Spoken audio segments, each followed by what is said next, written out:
Why you can't afford to buy a home. For most of the 20th century, the price of a standard home was usually only about 3 times the annual income of an average household. That meant people only needed to save around 3 years of salary to be able to buy a place to live, and that used to be considered obvious. But of course, times have changed. A global study surveying 95 major cities recently delivered a startling conclusion. Not a single city among them is considered affordable anymore. Even cities once viewed as inexpensive are now out of reach. In these urban centers, the average home price today is more than 5 times a household's income. And in places as expensive as Hong Kong, Sydney, or Vancouver, that number isn't 5, but 9, 10, or even 14 times income. But that's still not the worst. In Beijing and Shanghai, the price-to-income ratio regularly exceeds 20 or even 30 times, showing just how extreme the gap has become in these most pressured markets on Earth. So it's now official. The dream of homeownership is dying, not just in one country, but across the entire world. And as that dream fades, many other things begin disappearing with it. When housing becomes an investment opportunity instead of a place to live, people begin delaying having children because they cannot afford the space. They turn down better jobs because moving costs are too high, and younger generations stop saving entirely because what's the point of saving when you'll never have enough to buy what you want?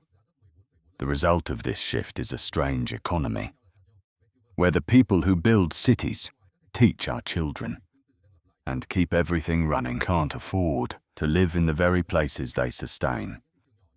So how did the world end up in this mess? If people can't afford to live in these cities, could prices possibly get even worse? And ultimately, what must be done to fix this? Each year, Chapman University publishes the International Housing Affordability Report, one of the most detailed living costs worldwide.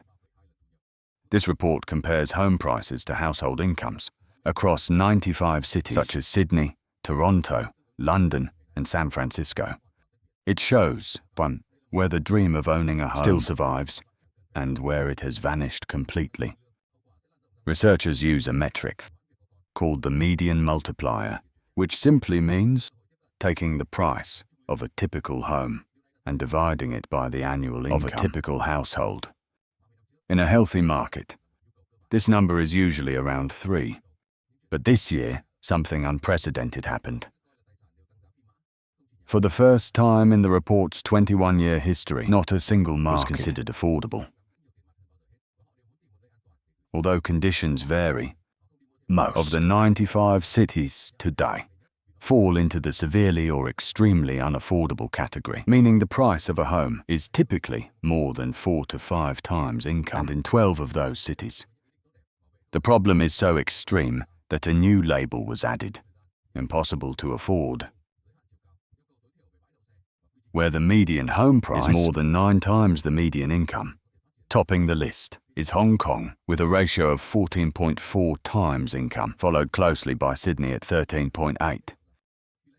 Next are San Jose, Vancouver, and Los Angeles. And when you zoom out beyond these cities, you see the same pattern repeating across entire countries. In Australia's average cities, homes now cost nearly 10 times the average income. Even smaller markets like Perth or Brisbane are now less affordable than New York. In Canada, housing affordability has collapsed since the mid-2000s. Vancouver has been among the 4 least affordable cities on Earth for 18 straight years, with Toronto close behind. In Greater London in the UK, home prices are now 9 times income, while the national average across the UK has risen to 5.6 times income, nearly double what it was in the 1990s. Even the United States, long known for its expansive suburbs and cheap housing, has seen its ratio climb from 3.9 before the pandemic to 4.8 today. To put that in perspective, Vancouver, the cheapest city on the list, is still at 3.2 times income. That price used to be considered normal, but now it's seen as something miraculous. Just 30 years ago, nearly all of these cities were still affordable. Housing prices rose almost in line with incomes. But today, those two lines on the graph have completely diverged. The report's authors call this an existential threat to middle-income households.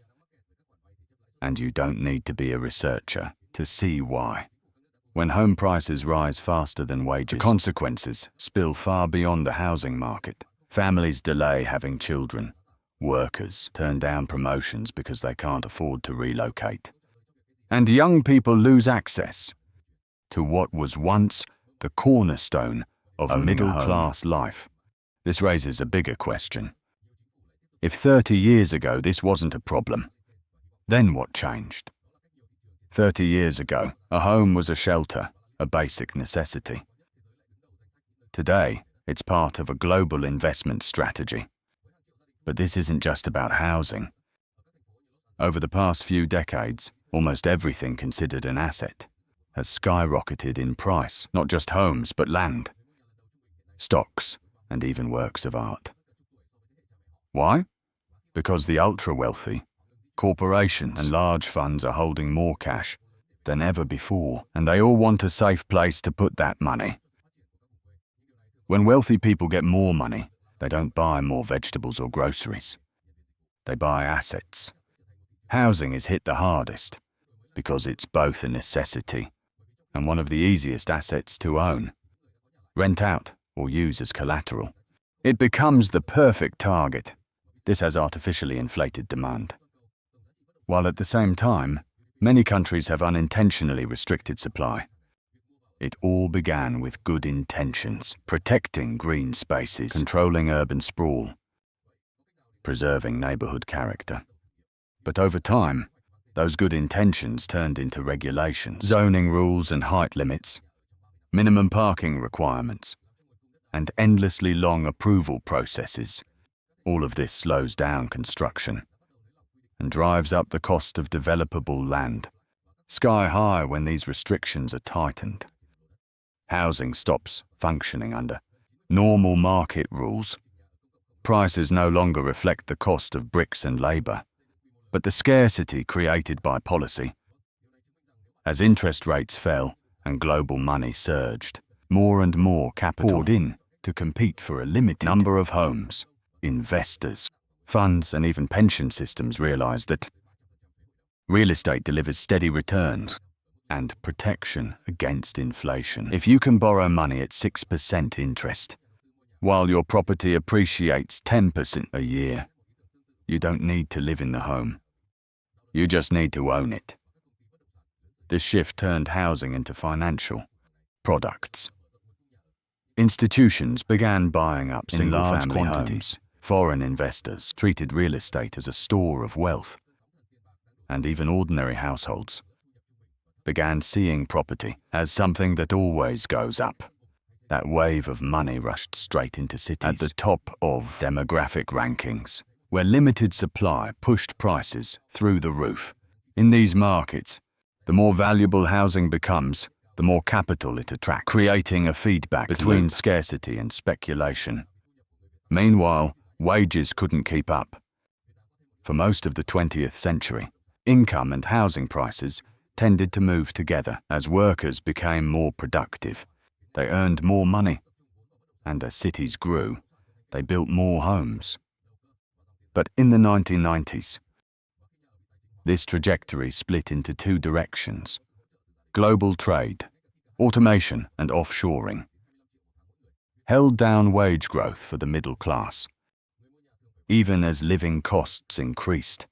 In the US, median real wages rose only about 10%. Over the past 20 years, while home prices doubled, tripled, or even quadrupled in the same period, a few decades ago, one income alone was enough to buy a family home.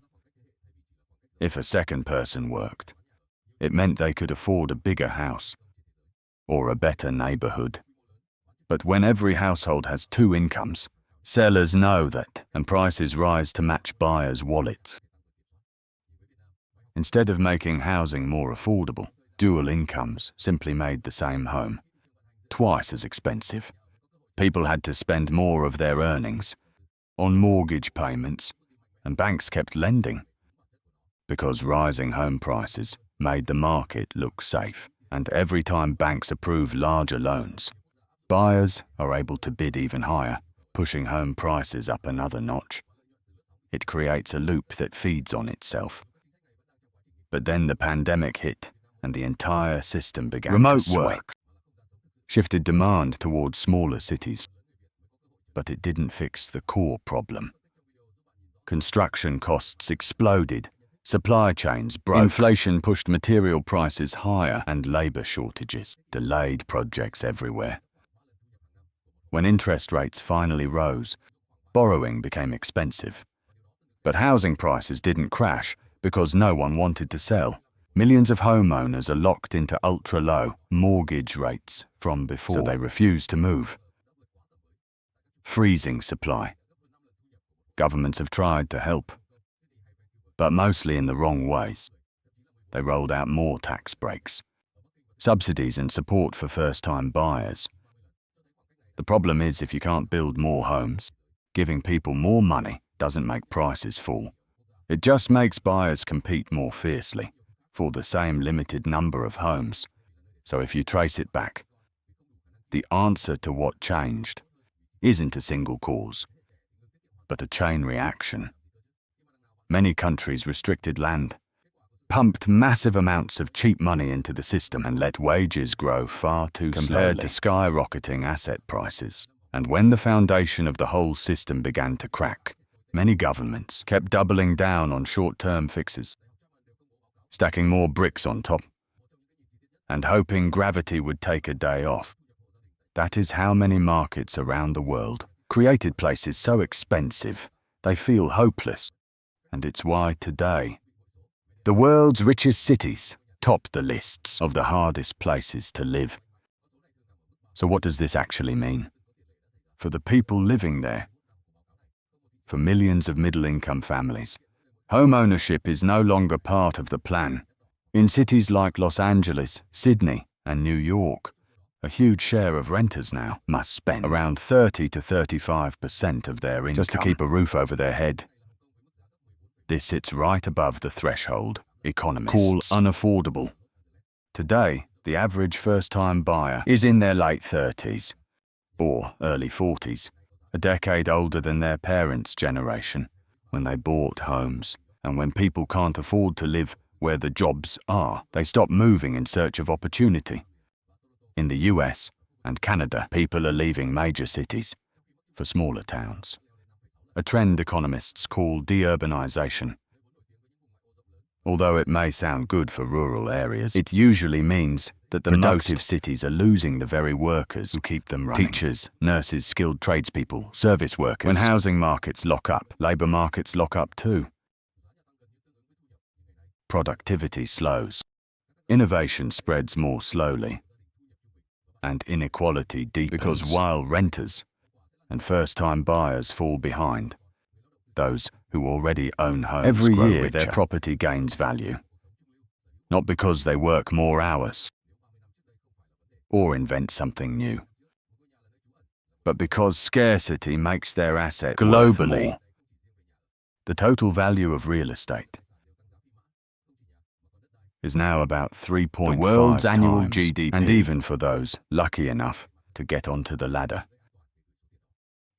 Buying in at such extreme prices is like holding a silver branch. High debt, high risk, and the constant fear that one economic could bring it all crashing down. So is there any way to stop this? Some countries are beginning to experiment. New Zealand has rolled out a plan called Some countries are beginning to experiment. New Zealand has launched a plan called Towards Housing Growth in the year 2023. Requiring major city councils to zone enough land to meet housing demand for the next 30 years. Their goal is very simple: to make the land supply predictable, so that prices cannot surge out of control. In the United States, cities like Minneapolis and states like California have begun loosening zoning regulations for single-family housing. This means that duplexes and small apartment buildings can now be built in neighborhoods that previously only allowed one house per lot. But Singapore is taking a completely different approach. There, nearly 90% of households own their homes, thanks to a massive public housing program managed by the Housing and Development Board, the HDB. The government acquires land, builds at large scale, and sells apartments directly to citizens at subsidized prices. Yes, this proves that if you treat housing as infrastructure, just like roads or schools, you can achieve an almost universal ownership rate. Additionally, there are countries that choose to target speculation instead of focusing solely on supply. Hong Kong and Seoul both impose very heavy taxes on second homes. In Seoul, local councils can charge up to 300% additional on properties. Taiwan taxes properties that are resold within 2 years at rates of up to 45% to prevent rapid flipping and speculation, short-term trading and profiteering. And in the Netherlands, some municipalities have banned investors from buying homes in certain areas to reserve housing for local residents. The United States is also considering a similar idea with the End Hedge Fund Control of American Housing Act. This act would prevent hedge funds and large real estate companies from fully owning single-family homes. In short, to solve this crisis, the first step is to expand the housing supply, but more importantly, to re-examine who is buying them, where they are built, and what kind of economic model they are creating. Because ultimately, the root of the issue is still the same old story. A tidal wave of money is flooding into a small number of assets and drowning the middle and lower income classes. In the process, and unless changes are made to rebalance this scale, then no matter how much zoning reform or new construction takes place, it still will not make housing truly affordable. And when we view this global story from Vietnam's perspective, we see an even more concerning reality. Although housing prices in Vietnam are not as high as in developed countries, but affordability is among the lowest in Asia. In Ho Chi Minh City and Hanoi, the price of a mid-range apartment is now 20 to 25 times the average annual income, a gap even wider than in Bangkok or Jakarta. This happens because Vietnamese incomes increase very slowly, while housing prices have multiplied many times. Within just a decade, Vietnam also has another unique factor: the continuous flow of remittances into real estate. Each year, 18 to 20% of remittances go into property, adding more pressure to demand. Additionally, the mindset of seeing property as a safe store of value leads even upper-middle-income families to concentrate their capital in real estate instead of production. Real estate has become the preferred investment channel, remittances, speculation, and cheap capital, pushing housing prices far beyond their true value. And when housing becomes financialized too quickly, urban young people can hardly enter the market without support from their families. In Vietnam, even when both spouses are working and earn a fairly decent 20 income, to 25 million VN per month per buying person, a mid-range apartment still requires 20 to 30 years of repayment. Home buyers often need to borrow 70 to 80% of the apartment's value, which means financial risks rise sharply when interest rates fluctuate. More and more young people in Hanoi and Ho Chi Minh City conclude that buying a home is an unrealistic goal. A recent survey found that more than 60% of Vietnamese Gen Z do not believe they can afford a home within the next 10 to 15 years, even if they have stable jobs. Those who bought homes 10 to 20 years ago have seen their assets increase 3 to 5 times. Meanwhile, the younger generation faces housing prices far beyond income levels, creating a generational gap instead of just a wealth gap.